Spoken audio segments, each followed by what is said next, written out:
Tak disangka hari ini, di kediamannya Gus Samsudin, kedatangan tamu suami istri dari negara Singapura. Beliau sangat bahagia setelah mendengar Gus Samsudin bebas dari penjara. Makanya langsung terbang dari Singapura ke Indonesia, hanya ingin bertemu Gus Samsudin. Suami istri ini sudah mengenal Gus Samsudin cukup lama dan sering melihat tontonan YouTube-nya Gus Samsudin.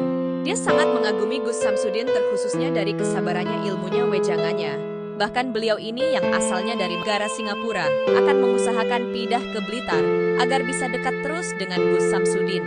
Akan tetapi dalam pembicaraan dengan Gus Samsudin, ia sangat marah ketika pondok Gus Samsudin didemo. Ia meluapkan semuanya ketika sudah bisa bertemu Gus Samsudin pada saat ini.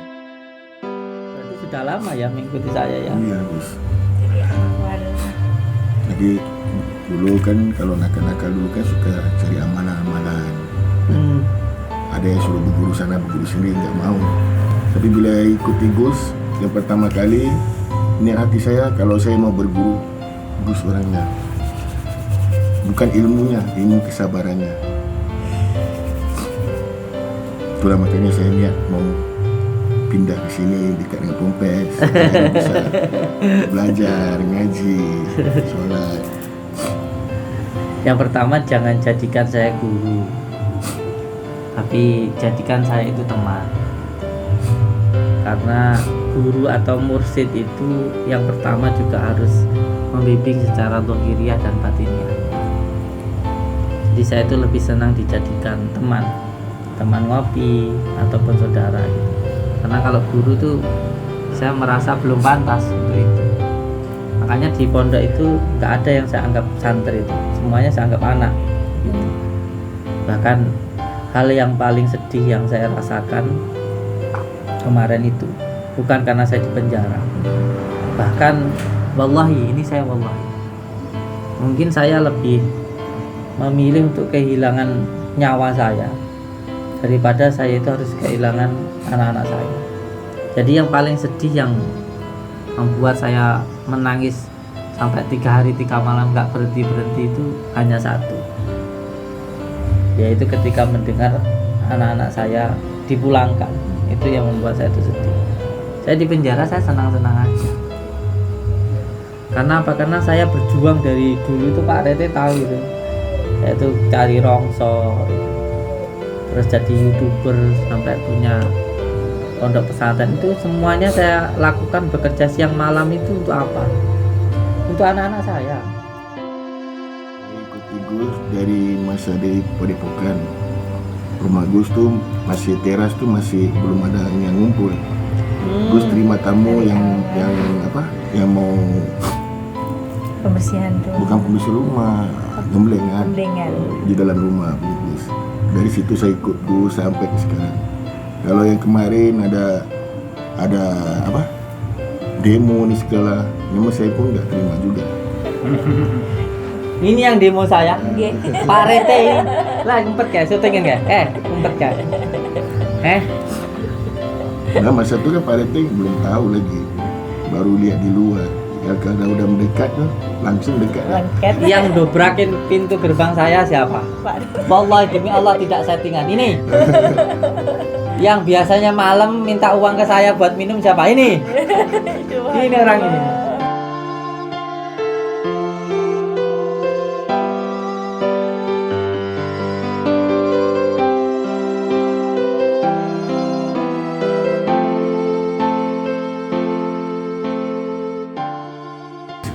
Sehat semangat.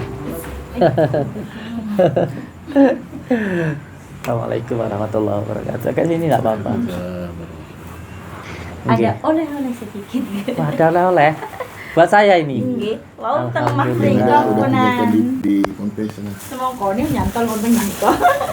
Semangkanya sana. Semangkanya juga kesukaan saya. Iya. Ini jenang. Wajik dulu. Wajik. Dari mana ini? Malang. Wajik Malang. Ya, di sediaan di sini kalian Pak Jimmy.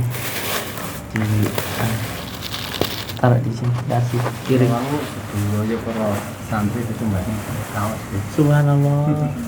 semua. Dan rezeki sekedik. Terima kasih. Nggih. Allah yang akan membalas Amin, kebaikan ya Allah. panjenengan. Saya hanya bisa membalas dengan doa. Amin ya Allah. Saya bersyukur Gus dapat ketemu Gus, dapat ketemu. Saya ikuti Gus dari Padepokan lagi Gus. Inilah yang saya harapkan sebenarnya. Saya itu ya sekali lagi juga mohon maaf ke semua tamu-tamu saya, bukan berarti kok setiap ada tamu atau saya melakukan kegiatan atau bahkan saya bertarung itu kok selalu direkam, bukan begitu. Saya itu memang niat hidup saya itu untuk dakwah. Untuk dakwah. Jadi gampang kok kalau ada tamu nggak pengen diupload, tinggal bilang aja. Videonya jangan diupload sudah. Tapi setiap saya bangun tidur sampai saya tidur lagi, itu saya niatkan setiap perkataan saya ketemu sama orang, bahkan ketika saya bertarung, bahkan ketika ada yang menghina saya, nggak apa-apa. Kamu dihina orang kok kamu tampilkan, bukan masalah dihinanya.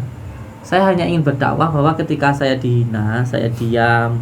Ilmu diam itu ilmu tanah. Ilmu tanah itu kamu tahu nggak, ketika kamu itu sujud, kepalamu menempel di tanah.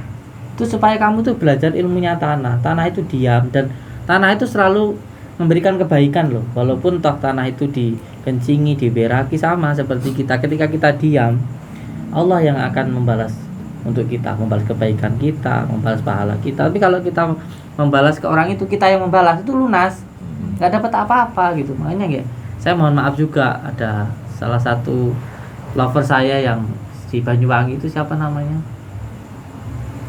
Ada Selamat Kurung, nggak salah. Selamat Kurung. Itu kecewa sama saya. Kenapa? Karena saya bilang kalau saya membalas orang yang membuat saya di penjara itu loh, yang memotong video saya. Jadi di video itu kan sebenarnya awalnya saya menyampaikan bahwa ini ada dukun yang berkedok kiai, lalu saya datangi. Terus setelah itu kan saya kasih pencerahan bahwa ajaran bertukar pasangan itu sesat dan menyesatkan, itu tidak boleh diikuti. Itu kan dipotong. Potongan itulah yang membuat saya di penjara. Nah, orang ini kan keinginan dari lover-lover saya kan supaya dilaporkan, ya kan? Waktu Pak Rete tanya itu loh. Nah, itu saya bilang, kalau saya melaporkan orang yang membuat saya di penjara, ini nanti lunas di dunia, di akhirat nggak dapat apa-apa.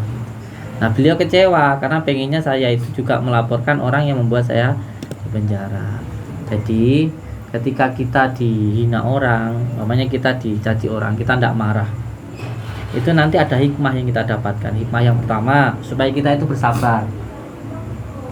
Hikmah yang kedua, supaya kita itu tidak menghina orang. Dengan dihina itu kan kita merasakan sakit toh. Dari situ kita tidak akan membuat sakit orang dengan cara menghina. Yang ketiga, itu akan menyuburkan kita, akan menambahkan keberkahan, kebarokahan untuk diri kita. Seperti tanaman yang dikasih kotoran itu loh. Iya. Jadi banyak hikmahnya ini tadi. Memang dilihat secara dohiriyah seolah-olah kita ini bodoh dan sangat-sangat lemah. Itu dilihat pandangan mata.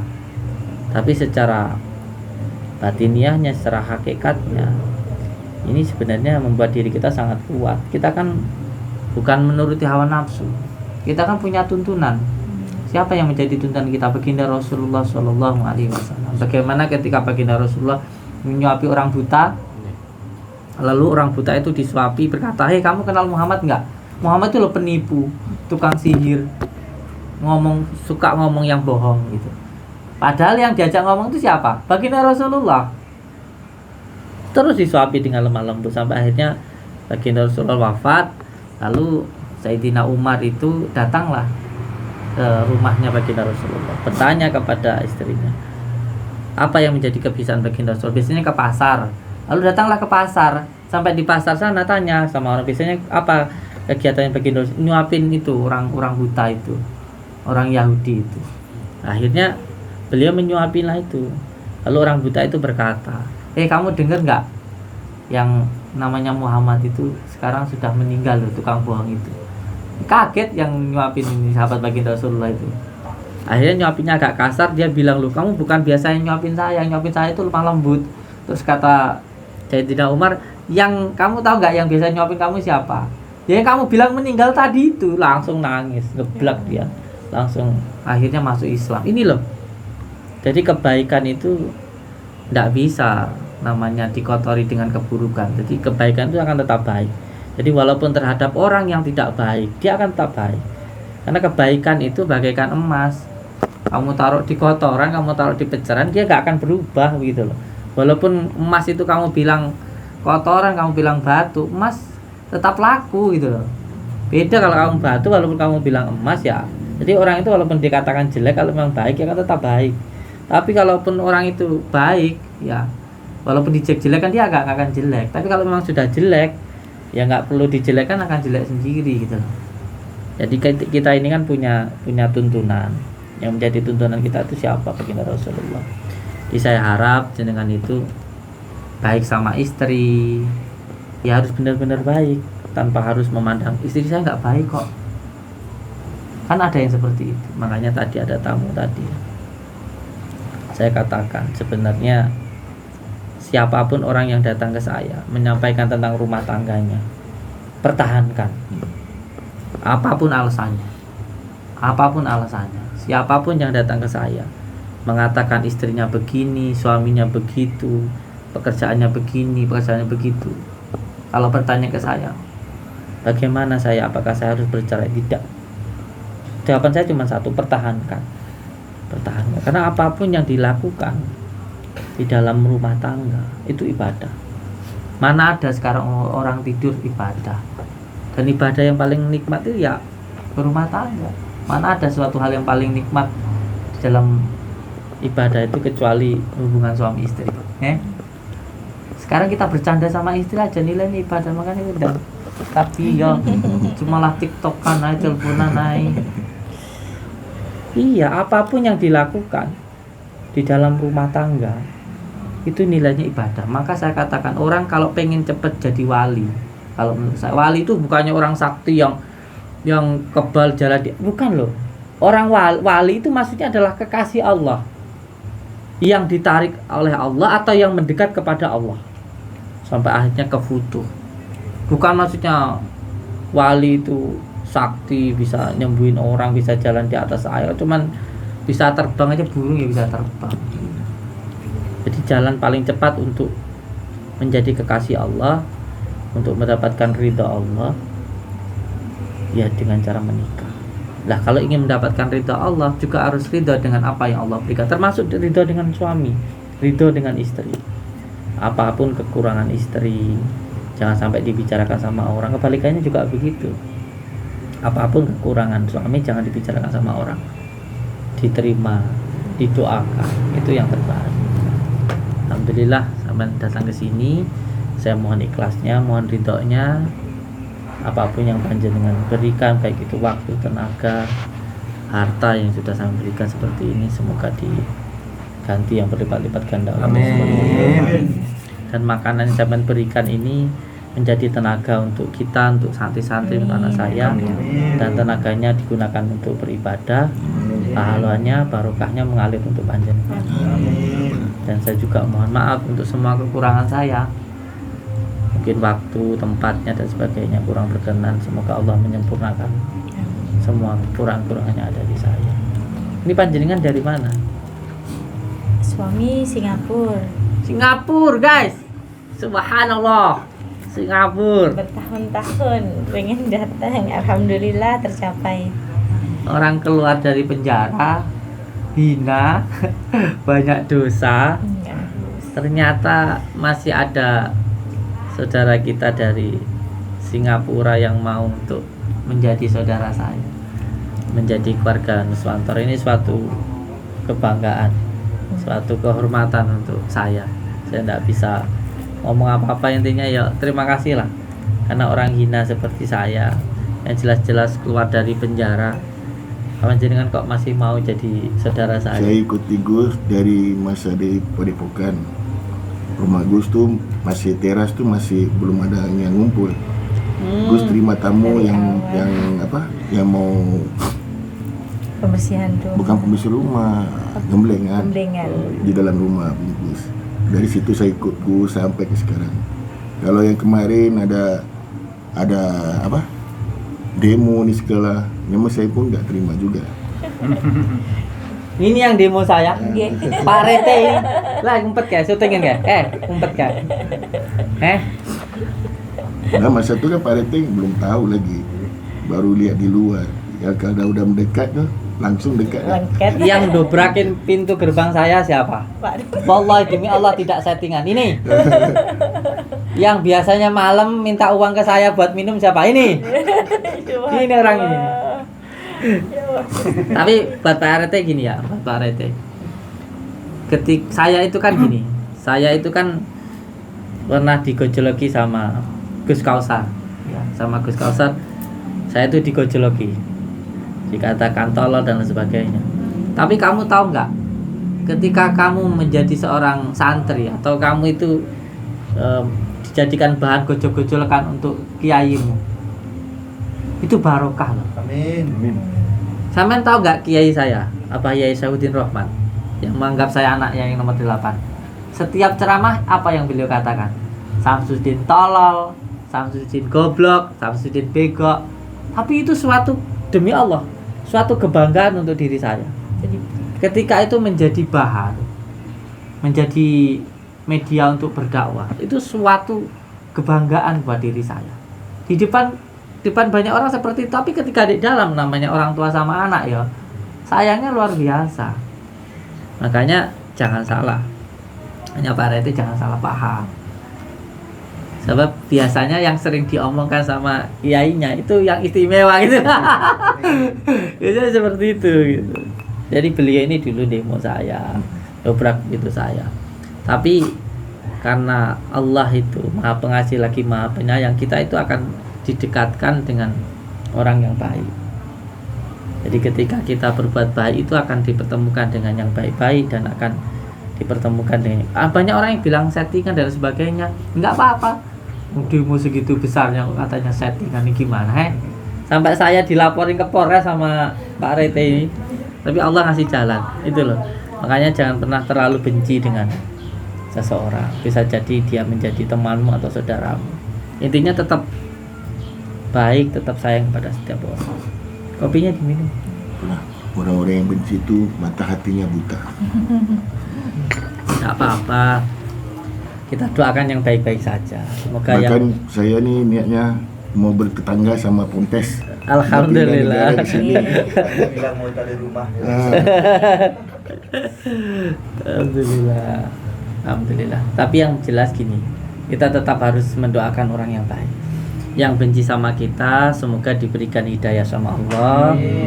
Hatinya jadi terbuka dengan nurullah, menjadi penuh kasih sayang. Sebenarnya kita itu kasihan loh kalau melihat ada orang yang hatinya penuh kebencian.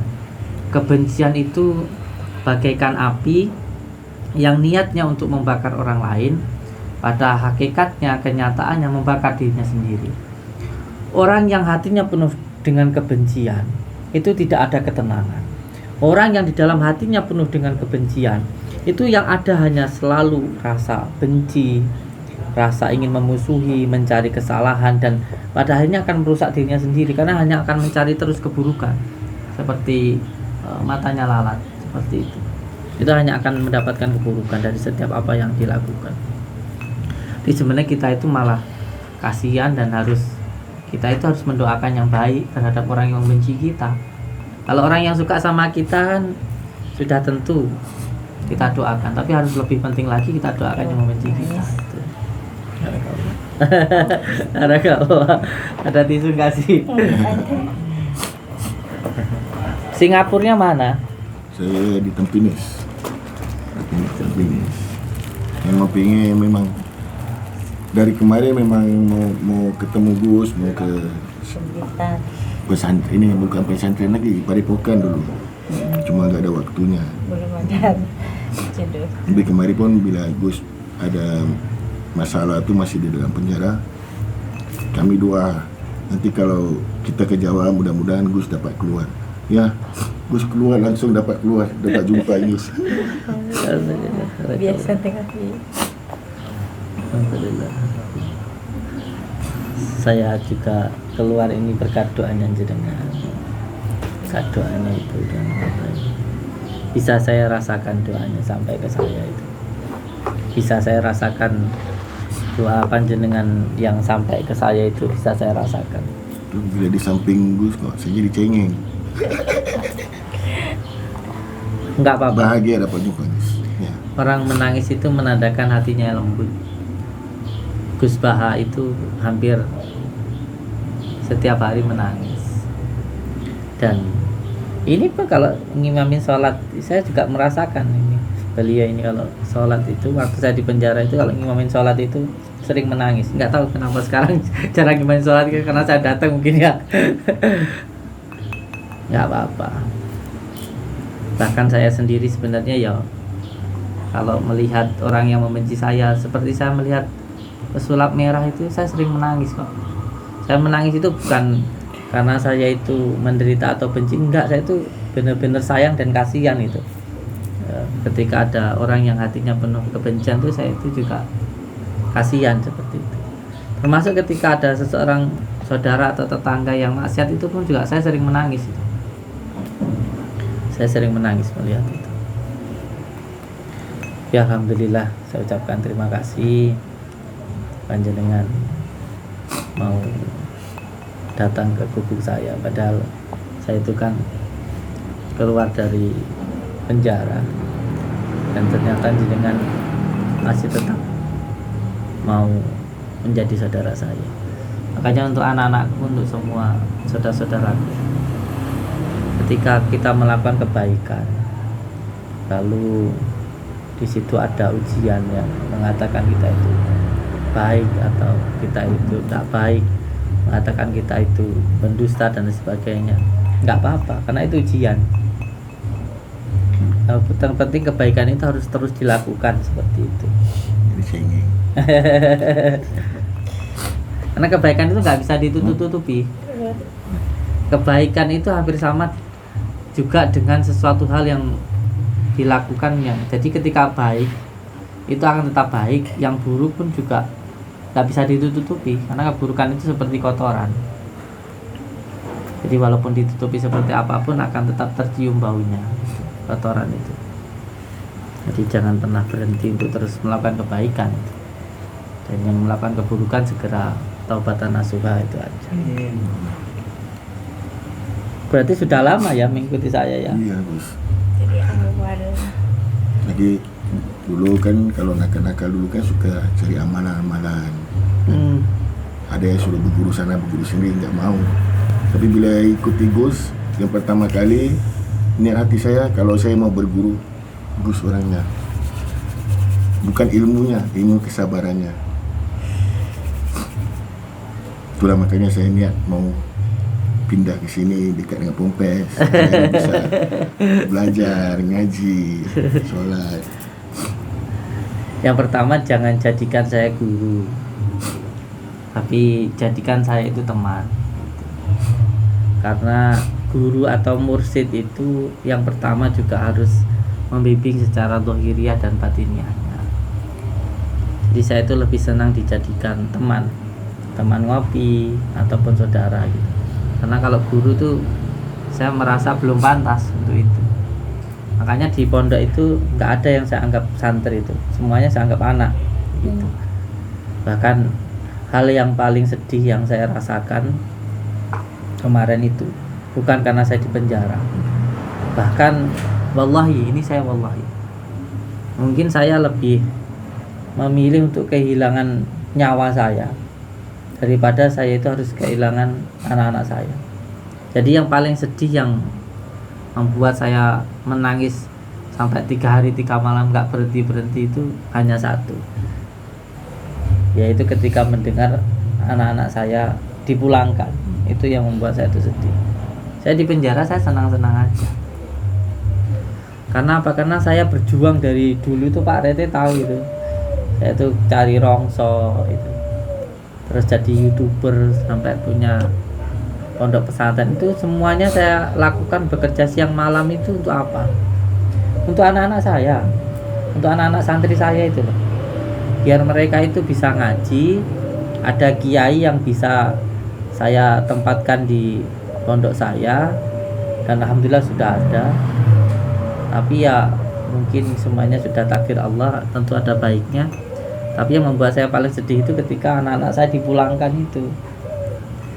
Dari situlah saya sekarang insya Allah ya lebih berusaha untuk sabar lagi seperti itu.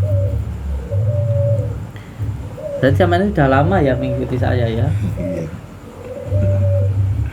Lover Gus. Kalau ini kan dari Singapura. Saya Kediri, Oh, Kediri. Kedirinya mana? keras Terus akhirnya nikah ambil Mas. nikah mbek Mas. Cik Jawa ini cik anu ya. Cik medok ya. Oke. Menikah sudah berapa lama? 4 tahun. Oh, masih baru. Dulu kenalnya di HP. Saya kerja di Hong Di Kong. sosmed. Saya kerja di Hong Kong. Kenal di HP. Itulah. Namanya sudah jodoh. Terus Habis itu kali Mas disuruh balik, dibelikan rumah di di Batam. Kalau Masnya Saya di Malaysia, di Singapura, asli Singapura. Asli Singapura. Iya. Tapi orang tua Jawa Jawa, semua. dua-duanya. Bapak Pekalongan, mak Jogja. Tapi saya lahir di Singapura. Oh, di Singapura. Oke. Nanti mau balik asal ke Jawa. Ke Blitar. Alhamdulillah, barakallah. Saya sih sangat berharap kalau suami istri itu bisa selalu bersama. Itu harapan saya. Ya mungkin adalah sekarang ini saudara kita yang sedang berjuang menjadi tenaga kerja. Jangan malu. Panjenengan tenaga kerja Indonesia, TKI atau TKW. Panjenengan itu sebagai pahlawan Dewisa. Jangan malu. Nah, ketika ada orang bilang begini begitu silakan saja. Tapi kenyataannya panjenengan itu ikut membangun bangsa. Itu yang pertama. Dan yang kedua, sampai berjuang sampai ke luar negeri bekerja itu ibadah untuk membantu keluarga. Hanya saja harapan saya harus ada niat ketika bekerja yang sungguh-sungguh, ibadahnya jangan ketinggalan, dan uangnya digunakan dengan benar-benar semaksimalnya. Antara kebutuhan dan keinginan tolong dipisahkan. Jadi enggak usahlah pengen beli ini beli itu dulu, tapi gunakanlah kalau bisa. Kalau saya ya belikan tanah, jangan belikan kendaraan dulu. Kalau bisa bangun usaha dulu, jangan digunakan untuk hal yang lainnya. Maksud saya yang penting ada tujuan. Bekerja itu untuk nantinya bisa bersama-sama dengan keluarga, tidak selamanya harus terus merantau. Ya bolehlah sampean itu membantu keluarga, itu sangat luar biasa, tapi harus benar-benar uangnya digunakan untuk hal-hal yang benar-benar bermanfaat, benar-benar untuk kebutuhan bukan keinginan, dan nanti digunakan untuk bersama dengan keluarga. Karena saya sangat berharap untuk semua subscriber saya itu, ini kan banyak juga yang kerja di luar negeri, pada akhirnya nanti bisa kumpul suami sama istri. Jangankan ya sampai setahun 2 tahun ya, saya cuma 5 bulan. Beneran. Itu beratnya. Saya pisah dengan apapun ya, dengan mobil saya, dengan rumah saya, dengan kendaraan saya, dengan pekerjaan saya, dengan semuanya. Itu buat saya mudah. Yang berat cuma pisah dengan keluarga, anak dan istri, itu termasuk anak-anak santri saya, anak pondok saya, dan istri saya. Itu yang paling berat. Jadi saya sangat berharap bisa terus bersama. Ya semoga terus bersama selamanya. Amin ya rabbal alamin. Namanya siapa? Nama saya, kalau teman panggil Nizam. Nizam. Kalau di YouTube saya selalu komen pakai nama Zamdino PNDS. Dulu tempat online. Nama ibunya? Maimunah binti Sulaiman. Al-Fatihah.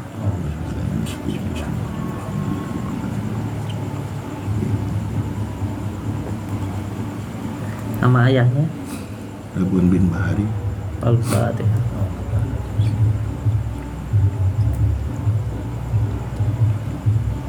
Usahanya apa di Singapura? Saya angkat berat kren, Kerja. kerja kren angkat berat. Al-Fatihah.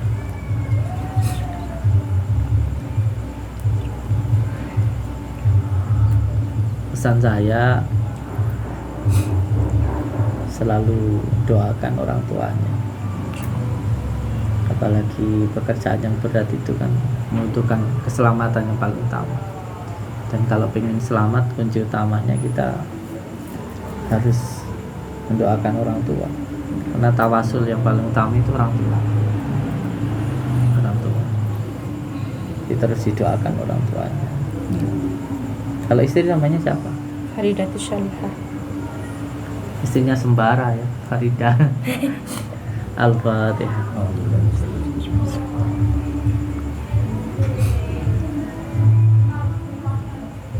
Nama ibunya? Almarhum Sukarti. Al-Fatihah.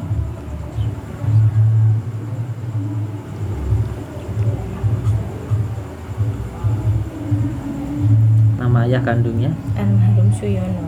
Al-Fatihah.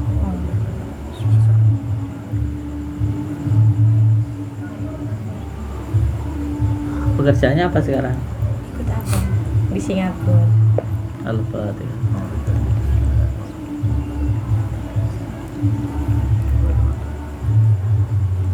Ini istrinya ini sangat-sangat apa ya? Sangat-sangat membutuhkan kasih sayang. Jadi harus banyak-banyak perhatian sama istri. Yakin kalau istri itu hatinya senang, rezeki kita itu pasti lancar. Makanya saya itu dari dulu nggak pernah pegang uang tanya. Saya dulu nggak pernah pegang uang tuh. Pak Aret itu tahu dari mulai saya buka pondok, dari majelis padepokan sampai sekarang pondok, sampai sekarang jadi rumah lagi, nggak pernah saya itu pegang uang. Karena buat saya kalau masih pegang uang itu bukan bos, itu karyawan. Jadi uang itu selalu yang megang itu santri ataupun pengurus pondok. Saya nggak pernah pegang uang. Dan kalaupun saya dapat uang dari santri atau dari pondok atau dari karyawan, itu semuanya saya kasihkan ke istri saya. Saya tidak pernah pegang uang. Karena prinsip saya, kalau istri hatinya senang, suami rezekinya lancar. Makanya jangan sampai membuat sakit hati seorang istri. Itu yang akan menghancurkan usaha kita. Semoga bisa menyenangkan hati istrinya.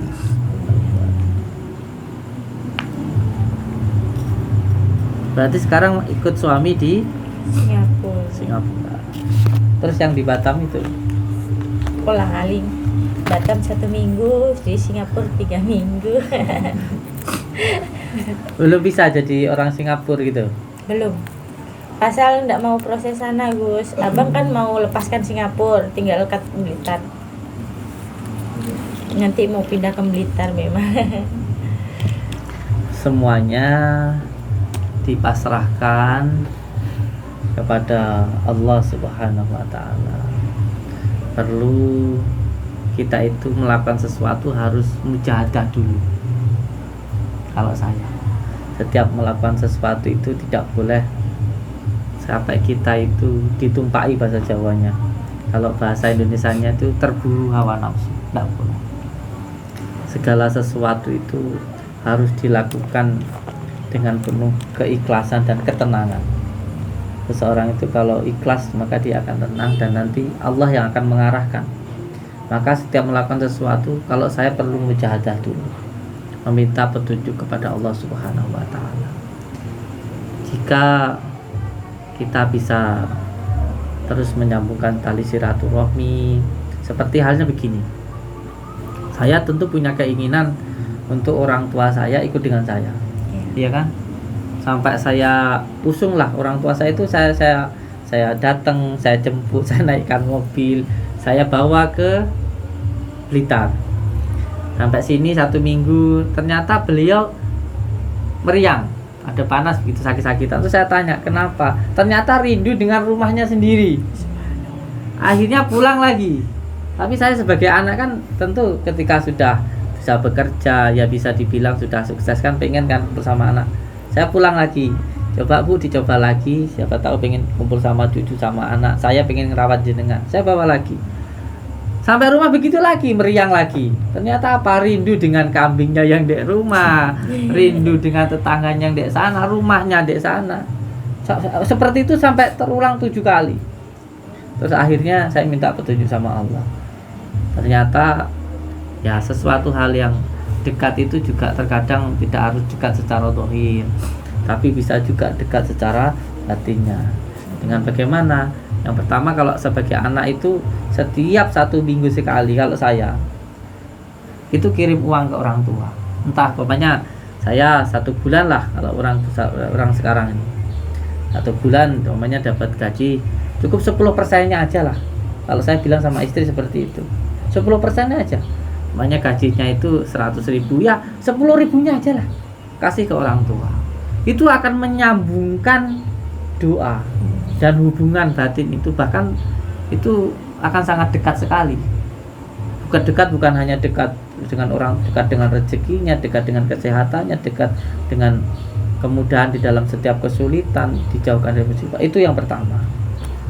Itu yang pertama. Jadi setiap gajian itu satu bulan itu, kalau saya 1 minggu 1 bulan itu kirimlah ke orang tua 10%-nya aja, dikit aja, nggak apa-apa.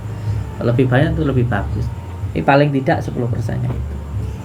Yang kedua, terus sambung doanya. Kalau saya setiap habis sholat itu kirim Al-Fatihah untuk orang tua, dan sudah menjadi istiqomah saya setiap malam baca 313 membaca Al-Fatihah. Makanya menjadi seorang kiai itu tidak mudah, menjadi seorang orang tua itu tidak mudah, karena harus tirakat. Paling tidak setiap 1 orang anak atau saudara itu mendapatkan 1 Al-Fatihah dari diri kita. Makanya tidak mudah. Tapi ketika kita penuh dengan rasa cinta, ya mudah-mudah saja, nggak ada yang berat. Jadi panjenengan semuanya mau pindah ke Kediri atau mungkin ke Blitar ketika tadi mau dekat dengan saya, nggak apa-apa. Tetapi jangan karena hawa nafsu, tapi benar-benar karena mencari ridha Allah Subhanahu wa taala. Karena manusia itu biasanya kalau jauh itu mampu wangi, ya kan? Perbedaannya kita kalau gini, kalau sapi itu kalau seumpamanya dia itu pertama dipertemukan, kalau seumpamanya sapi itu dekatnya itu lama-lama akur, ya kan? Pertama bertengkar kalau sapi itu, lama-lama akur. Tapi kalau orang itu biasanya kebalikannya. Pertama itu akur, lama-lama bertengkar. Kalau tidak disertai dengan iman. Harus kita ketahui siapapun orangnya, teman, saudara, setiap orang itu punya kekurangan. Tidak ada manusia itu yang sempurna, itu tidak ada. Setiap manusia itu ada kekurangan. Jadi jangan sampai kita itu mencari-cari kekurangan orang lain, karena kekurangan diri kita pun juga banyak sekali. Termasuk jangan sampai kita itu membicarakan kekurangan istri atau suami. Kalau kamu membicarakan kekurangan istrimu, kamu mau nggak dibicarakan kekuranganmu oleh istrimu?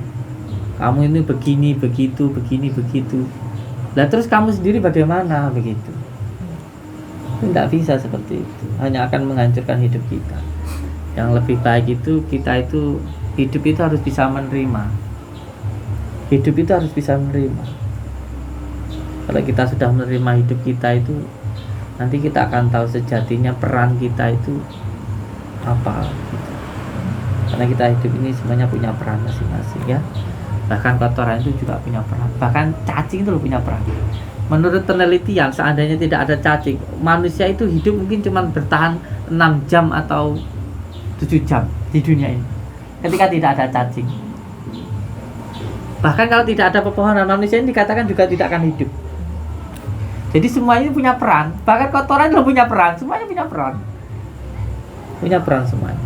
Dan kita pun juga punya peran hidup di dunia ini. Maka lakukan peran kita sebaik-baiknya. Apa peran kita? Yang pertama, menjalankan perintah Allah dan menjauhi segala larangannya. Kita sebagai orang tua sudah dijelaskan di dalam Al-Quran, orang tua itu tugasnya apa. Ketika kita menjadi anak, tugas kita bagaimana. Kita ini perannya banyak loh, bukan hanya satu peran loh. Peran kita ini banyak, kita harus bisa memainkan setiap peran-peran kita. Setiap waktu itu, bahkan setiap detik itu kita punya peran. Setiap detik, setiap hembusan nafas kita itu punya peran. Seperti saya sekarang bertemu jenengan ini, ya punya peran juga. Nanti ketemu orang tua saya punya peran juga untuk mendengarkan. Ada waktunya saya mendengar, ada waktunya saya juga mendengarkan. Ada waktunya saya bicara, ada waktunya saya mendengar. Ada waktunya kita makan, ada waktunya harus dibuang. Makan ya, ada waktunya kita bekerja, ada waktunya kita sedekah. Semuanya ada. Ada siang, ada malam seperti itu. Kita harus tahu itu. Biar hidup nanti nggak seaku-aku dewi gitu loh. Jadi nggak ngerasa benar sendiri, nggak suka menyalahkan orang lain, nggak suka mencari keburukan orang. Itu sangat penting sekali. Ingat, kalau kamu makan aja nggak kamu keluarkan, masalah itu. Kamu kerja aja kamu nggak sedekah, masalah itu. Kamu selalu ngasih tahu orang aja tanpa kamu mau mendengar nasihat orang, masalah itu. Makanya butuh kiai, butuh guru. Makanya saya itu ya alhamdulillah di Malang saya ke kiai saya Mbah Muni. Di Blitar sendiri ada kiai saya Yai Saudin Rohman. Selalu saya sowanin datang ke sana. Selain saya menasihati orang juga, saya selain mengeluarkan juga butuh yang mengisi gitu loh. Jadi seperti itu. Apa mungkin minta ilmu ke saya juga minta ilmu ke kiai saya. Jadi semuanya butuh sanad. Jadi kalau Samsudin nggak punya sanad, ya nggak apa-apa. Tapi saya punya sanad Torekoh, Mukodam Tijaniyah. Saya diberi tasbih, dikasih kitab, dikasih gelang, dikasih semuanya ada sanadnya. Saya pakai gelang ada sanadnya. Saya pakai tasbih ada sanadnya. Saya baca sholawat ada sanadnya. Saya nasihatin orang pun juga ada sanadnya gitu. Jadi kalau orang bilang Samsudin nggak punya guru, nggak apa-apa kok. Yang penting kan kita sendiri. Yang penting saya dengan orang-orang yang terdekat dengan saya. Saya nggak butuh omongan orang yang nggak kenal sama saya, nggak tahu saya, nggak apa-apa. Mau bicara apa-apapun ya nggak apa-apa, mereka nggak tahu. Kalau orang nggak tahu tuh bicara apapun nggak masalah. Gitu. Yang penting kita yang menjalani. Makanya saya mengatakan kita itu yang paling penting itu pertama mendapatkan dukungan dari seorang istri. Ketika semua orang, ini panjenengan yang pengusaha, punya usaha, saya juga punya banyak teman. Suatu ketika akan kita ketahui bahwa walaupun semua orang ya, itu suka kepada kita, tapi kalau orang terdekat kita sendiri, paling utama adalah istri, ternyata nggak suka sama kita, orang yang banyak segitu banyak suka, nggak akan ada gunanya. Karena yang paling tahu baik dan burukmu itu istrimu, karena dia yang hidup dengan kamu. Tapi juga kebalikannya, walaupun semua orang tuh demo kita, nggak suka sama kita, menghujat kita, asalkan istri meluk kita atau menepuk pundak kita dan mengatakan nggak apa-apa ya, ada saya yang selalu mendukung, semua masalah selesai, nggak akan ada masalah apa-apa. Tapi semua orang suka sama kamu, sampai rumah istrimu cemburu sama kamu, semua masalah jadi masalah. Yang nggak jadi masalah jadi masalah itu loh. Ya penting sekali, karena yang paling tahu dengan kita itu adalah orang terdekat kita, terutama istri kita. Dan ingat, yang hidup denganmu, yang akan mengurusimu itu istrimu, bukan temanmu atau teman nongkrongmu. Makanya saya selalu mengatakan ke Pak Rete, ke siapapun, kamu jangan sampai nggak enak dengan temanmu sampai kamu itu mengorbankan istrimu. Nggak enak pinjam uang, nggak enak, sampai akhirnya nggak mau tanya sama istri, buat celaka itu. Kalau saya jujur, ada apapun orang mau pinjam uang atau apa ya, saya tanyakan dulu ke istri saya, boleh nggak ya? Kalau boleh ya silahkan, istri saya tak suruh ngasih sendiri. Kalau nggak boleh jangan. Soalnya saya punya pengalaman, ini kan kita saudara ya, punya pengalaman. Saya dulu punya usaha rosok ya, besar kan, saya kan supplier pabrik juga. Jadi waktu itu ada ini pengalaman pribadi sebenarnya. Jadi kakak saya itu pinjam sertifikat mobil saya untuk ngembangin usahanya. Pernah saya tanya sama istri saya, udah nasehatin jangan semuanya gitu loh, kalau mau bantu itu ya semampunya saja. Namanya saya ya, kalau nolong orang kan saya nggak pernah tanggung-tanggung toh. Nolong ya tolong. Tapi jemilah. Ternyata ya mobil saya itu hilang. Mobil saya hilang. Dari situ saya belajar. Saya sekarang nggak akan menyepelekan istri saya. Ternyata lebih sakti istri saya daripada. Kenapa? Karena wanita itu menggunakan perasaan. Perasaannya lebih kuat loh. Ketika orang ini benar enggak, orang ini nanti ke depan itu lebih kuat loh perempuan itu. Karena laki-laki itu lebih menggunakan pikiran daripada perasaan. Makanya perceraian atau talak itu adanya di laki-laki, di suami. Perempuan itu minta disayang, malah bilangnya kita suruh pergi. Tinggal pergi beneran, nangisnya nggak eram-eram. Katanya nggak peka kayak gitu ya. Kalau perempuan minta cerai itu jangan sampai kita itu bilang iya.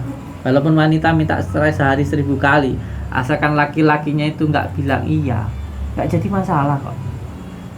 Tetap rumah tangganya itu tetap sah, asalkan laki-lakinya nggak bilang iya. Karena wanita itu bilang minta cerai itu sebenarnya minta diperhatikan, merasa ada yang salah, tapi nggak bisa mengungkapkan, akhirnya ya mintanya cerai begitu. Harusnya laki-laki itu peka, yang harus peka itu laki-laki. Perempuan pakainya perasaan, itu harus benar-benar, pokoknya muhibinya, santrinya, lovernya Samsudin itu harus paham.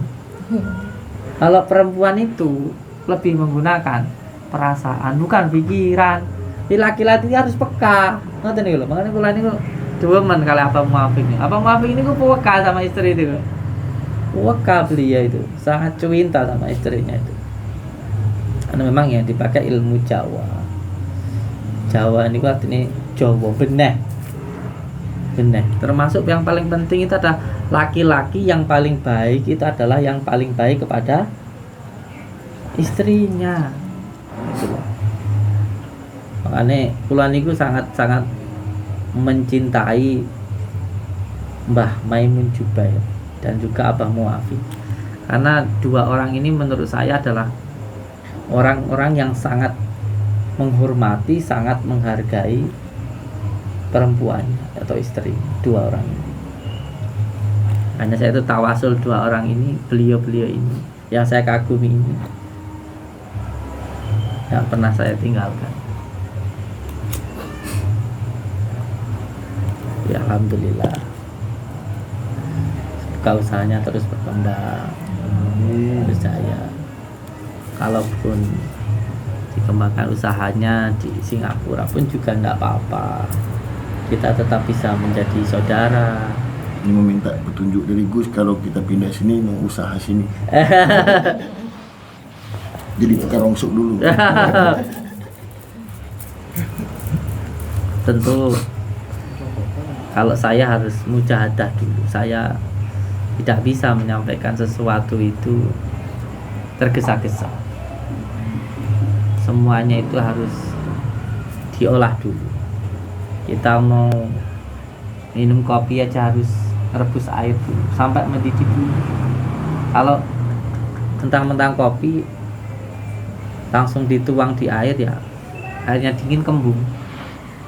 Tapi semuanya harus diolah dulu. Pikiran kita, hati kita, perasaan kita, itu harus benar-benar ditenangkan dulu.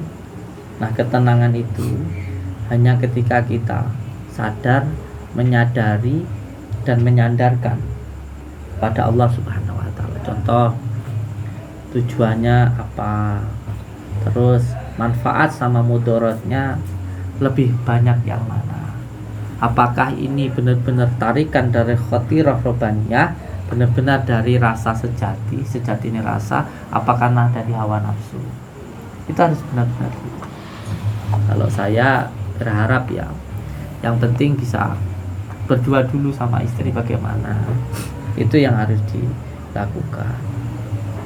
Kalau sekarang yang penting bangun usaha, nanti kalau sudah usahanya jadi, mungkin mau tempat mana yang mau ditempati, usahanya di situ nanti apa, seperti itu. Oh, di sana nanti usahanya ini, modalnya berapa, cari modal dulu, ya kan. Jadi jangan terburu-buru, nggak perlu terburu-buru, semuanya perlu ditata. Oke, semoga saja usahanya sana tambah jaya. Yang penting kita bisa menjadi saudara. Amin. Ya saya senang-senang aja dekat dengan jenengan, tapi yang terpenting keluarganya dulu. Dia Singapura pun juga tidak apa-apa. Karena yang penting itu kita itu persaudaraannya, doanya.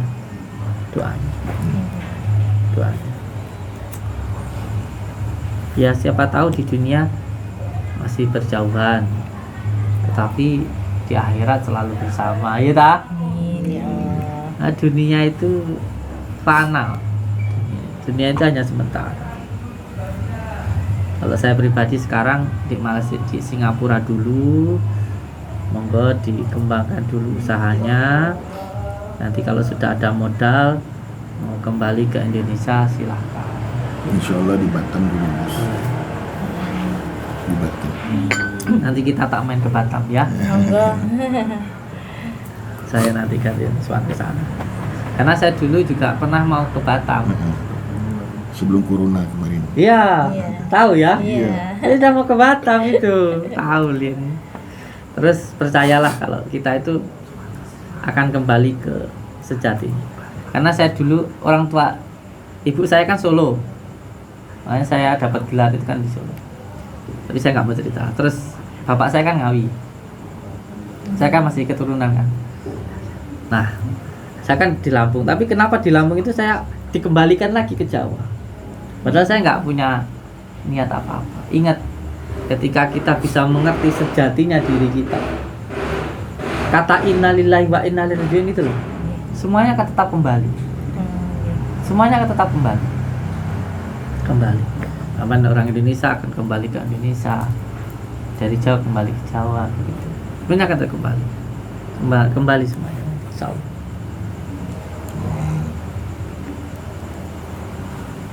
Yang penting usahanya dikembangkan dulu, rumah tangganya bahagia, gitu, Amin ya Allah.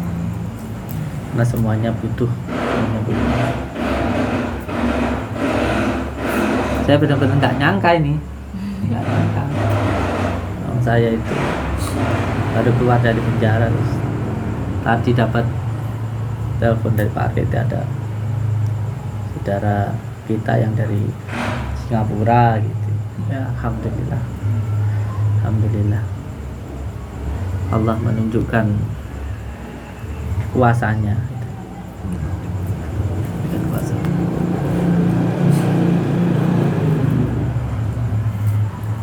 Minta doanya juga ini anak-anak saya ini belum menikah supaya cepat menikah.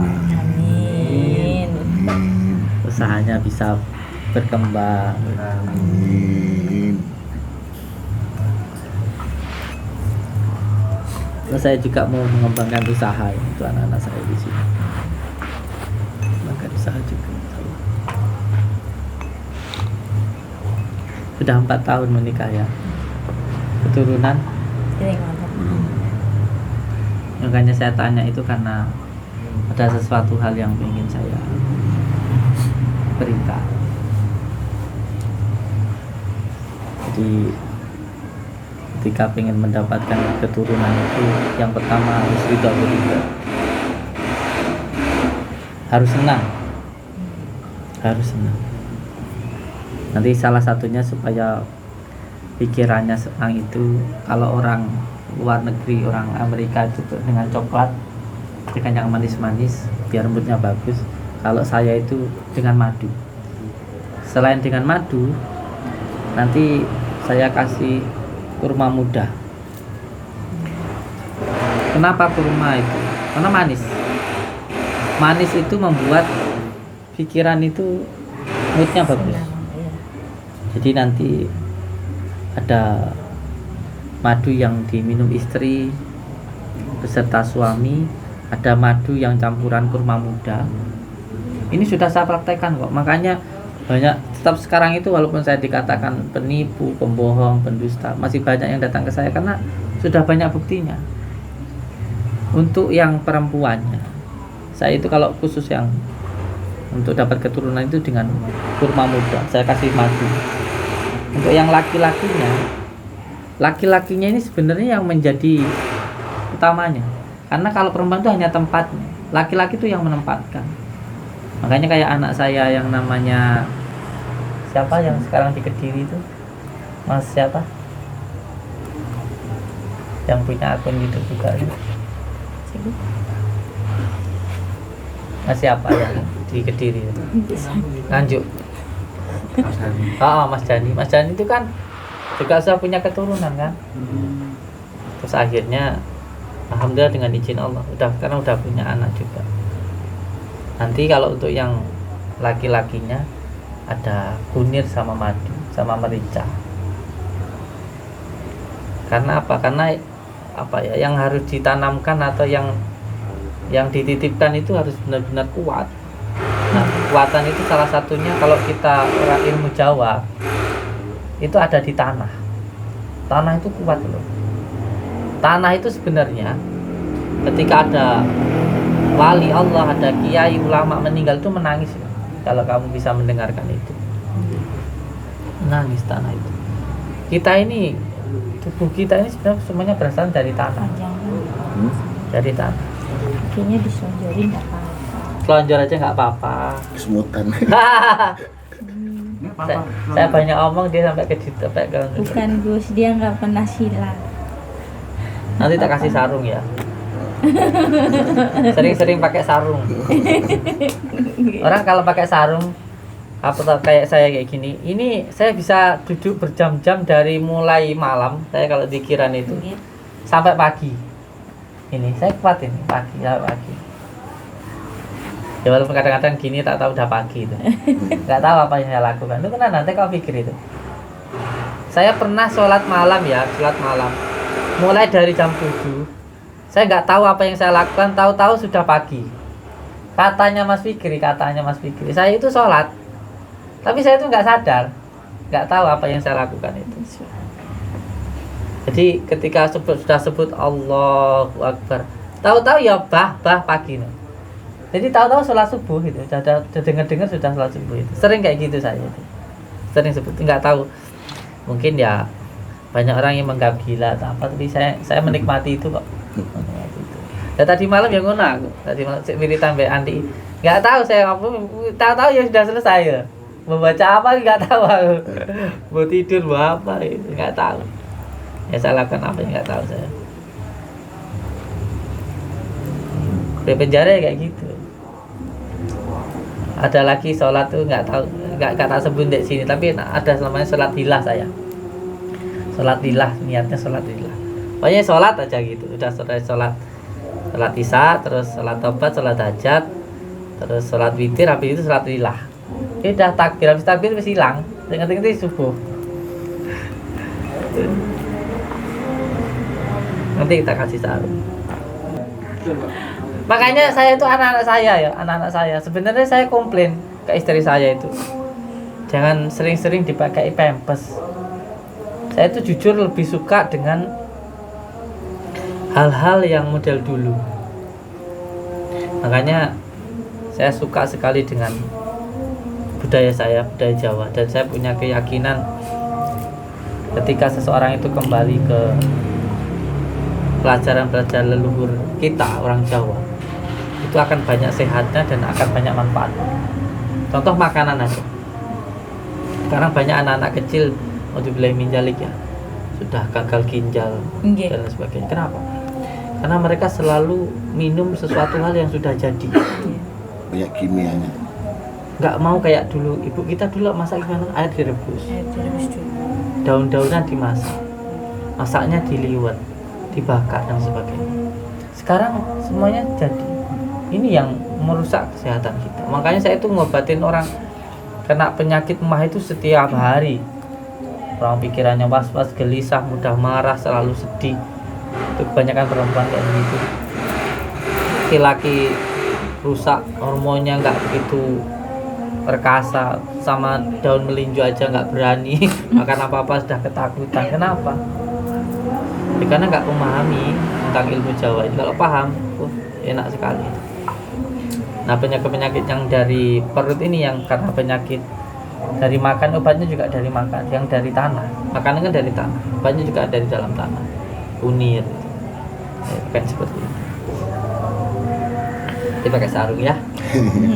Tambah perkasa ya. Terus sama istrinya yang sayang. Setiap wanita itu butuhnya perhatian. Ya benar. Makanya kalau ada wanita yang marah, itu jangan dimarahi. Kalau ada wanita marah itu, artinya dia itu minta perhatian, atau bahkan perhatian ke kita. Kebanyakan laki-laki itu nggak peka. Wanita marah malah dimarahi, kan tolol itu. Ada yang seperti itu.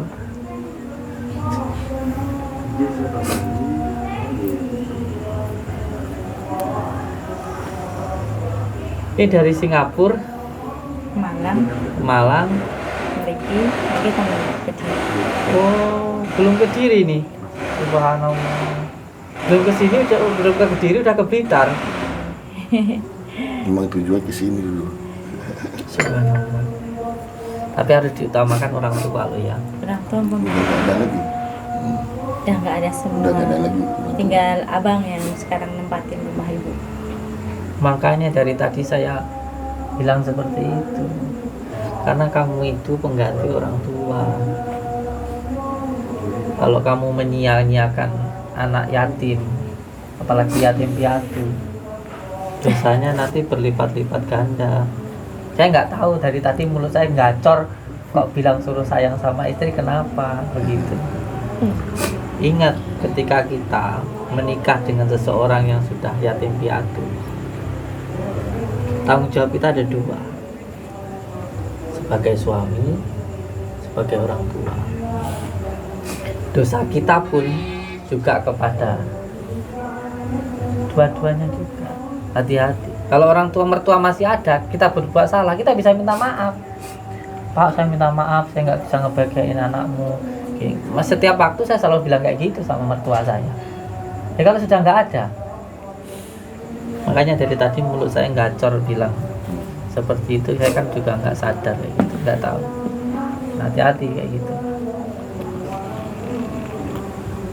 Oh, yang penting niat karena Allah, ingin membahagiakan istri karena Allah, pasti panjenengan nanti dibahagiakan sama Allah. Amin. Pasti itu.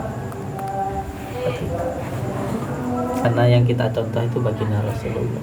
Baginda Rasulullah itu sangat-sangat memuliakan istri-istrinya. Beliau itu sangat baik kepada istrinya. Oke, alhamdulillah sekarang sama Allah sudah dipertemukan dan kita pun juga sudah bertemu di sini, alhamdulillah. Yang penting sambung doanya. Masalah-masalah yang lainnya semuanya serahkan kepada Allah. Yang terpenting ketika kita di sini jangan memikirkan yang di sana. Ketika kita di sana jangan memikirkan yang ada di sini.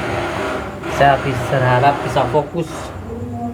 Orang itu harus fokus dalam setiap keadaan. Harus fokus. Jadi ketika masih bekerja di sana harus benar-benar fokus dengan pekerjaannya, termasuk berhati-hati dalam bekerja. Fokus, jangan mengecewakan orang. Nanti ketika kita fokus dalam satu kebaikan, Allah itu akan mengirimkan semua hal kebaikan yang kita butuhkan. Paham maksud saya? Ketika kita fokus di dalam satu kebaikan, Allah itu akan mengirimkan kebaikan-kebaikan yang kita butuhkan. Makanya saya selalu mengatakan ke anak-anak saya, kalau sampean mau ngaji, fokus ngaji.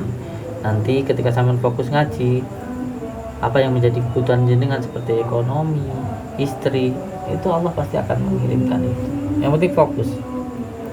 Jangan ketika ngaji mikirin cari istri mikirin pekerjaan, nanti malah akhirnya nggak bagus. Nah, ini hadir.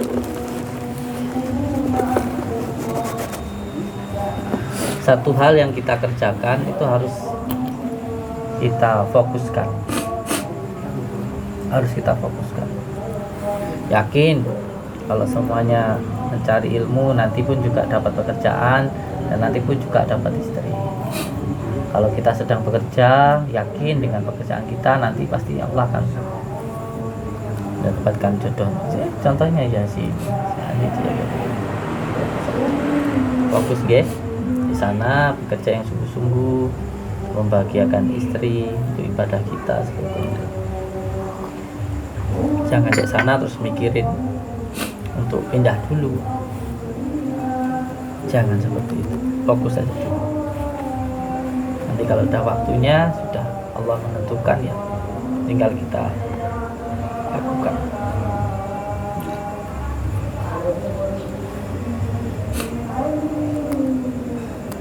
Udah lama ya mengikuti saya ya. Berapa tahun? Jadi 5 tahunan ya. 5 tahun. Ada. Ada. 5 tahunan berarti. Kalau tahu sebelum saya mau berangkat ke Batam, tahu berarti ya sudah 5 tahun. Dari teras tuh belum ada yang kayak ngumpul-ngumpul, masih terima tamu di dalam rumah terus, kan lama lagi. Berarti benar-benar tahu saya, tahu ceritanya saya berarti.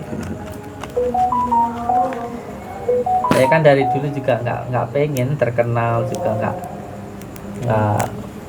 ya mengalir aja dari dulu kan gitu ya,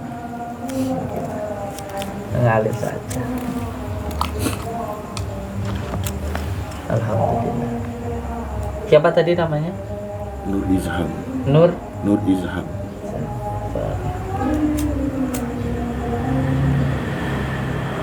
Maaf saya ngerokok.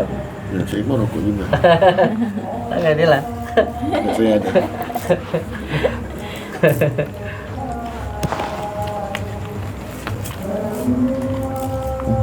Di Samsung. Ini Di sini.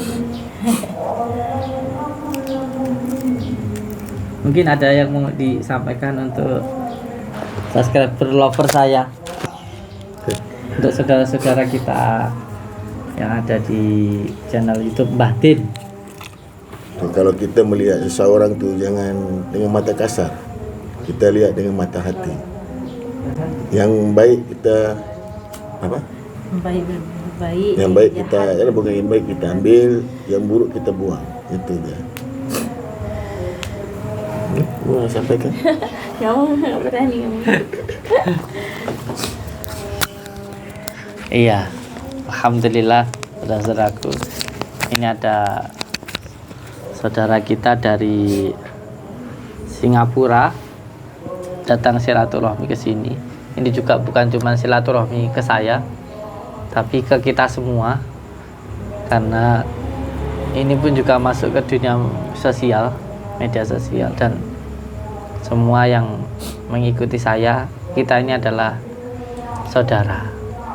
Jadi terus perkokoh persaudaraan kita dengan ukhuwah Islamiyah, tumbuhkan mahabbah seperti setiap langkah kita yang selalu membaca bismillah, yaitu dengan cara menumbuhkan rasa kasih dan sayang, dan jangan mudah untuk diadu domba, dan hilangkan kebencian yang ada di dalam diri kita kepada siapapun, entah orang yang suka ke kita ataupun yang nggak suka ke kita.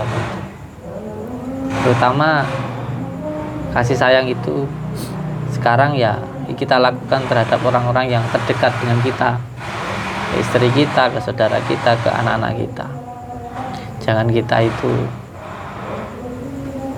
baik dengan orang, tapi dengan orang terdekat sendiri kita nggak baik. Jangan seperti itu. Kita harus mulai dari orang terdekat dulu, mulai dari diri kita yang melakukan, memberikan tauladan contoh, baru kita itu mengajarkan seperti itu. Oke, saya ucapkan terima kasih untuk semua subscriber lover saya, dan sebagai bentuk rasa terima kasih dan juga syukur saya memberikan tasbih kaukah ya. kepada semua subscriber lover saya. Tasbih kaukah itu sebenarnya ada maknanya, dan yang lebih penting lagi saya beritahukan, selama di penjara 5 bulan itu saya puasa, dan sempat 3 kali juga saya puasa mutih. 3 bulan saya puasa bilaruh, dan 2 bulannya puasa biasa. Dan 5 bulan itu sering saya sampaikan bahwa rukun Islam itu ada 5, panca 5, dan dal yang 5 itu. Dan bagi panjenengan yang mau berkenan mendapatkan tasbih itu, yang penting malam mau untuk membaca Al-Fatihah 313 kali, istiqomah. Karena Al-Fatihah itu sebagai pembuka setiap masalah, membuka hati yang tertutup, pembuka dalam setiap kesulitan, dan pembuka dalam setiap hati yang penuh dengan kebencian, menjadi nur, menjadi pembuka penerang untuk dalam setiap hal apapun lah itu, masalah dan apapun itu. Monggo niatkan untuk mencari ridha Allah Subhanahu wa taala, dan nanti bisa datang di tanggal 29. Mungkin acaranya di sini atau di sana sama aja, di Pondok 1 atau di Pondok 2. Yang penting tanggal 29 bisa diambil secara langsung tasbih kaukahnya, sebab ada baiatnya gitu. Ada baiatnya. Baiat itu sumpah kan gitu ya. Karena memang setiap yang mengikuti saya berharap untuk siapapun, muslim atau non muslim, tidak melakukan mohlimo, main atau judi, termasuk ya zina atau main perempuan, itu tidak boleh pakai narkoba, ya tidak boleh bunuh orang, madat seperti itu. Jadi kelima hal ini, mohlimo ini, semoga bisa ditinggalkan. Setelah bersiap untuk tidak melakukan 5 perkara ini, terus yang kedua mau menjalankan sholat, atau yang penting baiatnya nanti ada yang diamalkan itu tadi. Oke, matur suwun untuk semua subscriber lover saya. Mohon maaf atas setiap kesalahan yang saya lakukan. Saya manusia hina yang penuh dengan dosa, banyak salahnya. Tapi saya sangat bersyukur walaupun saya banyak salahnya, tapi alhamdulillah ada yang masih mau jadi saudara saya. Ya, manusia tidak pernah luput dari salah dan dosa. Yang terpenting kita bersaudara. Tenan aja nusuan. Gimana pesan saya? Selalu 5 perkara. Ayo coba. Selalu pertama, berpegang teguh kepada tali Allah, berpegang pada tali Allah, jalankan sholat, amalkan sholawat, berbakti ke orang tua, baik kepada sesama, dan cinta pada negara. Tenang. Assalamualaikum warahmatullahi wabarakatuh.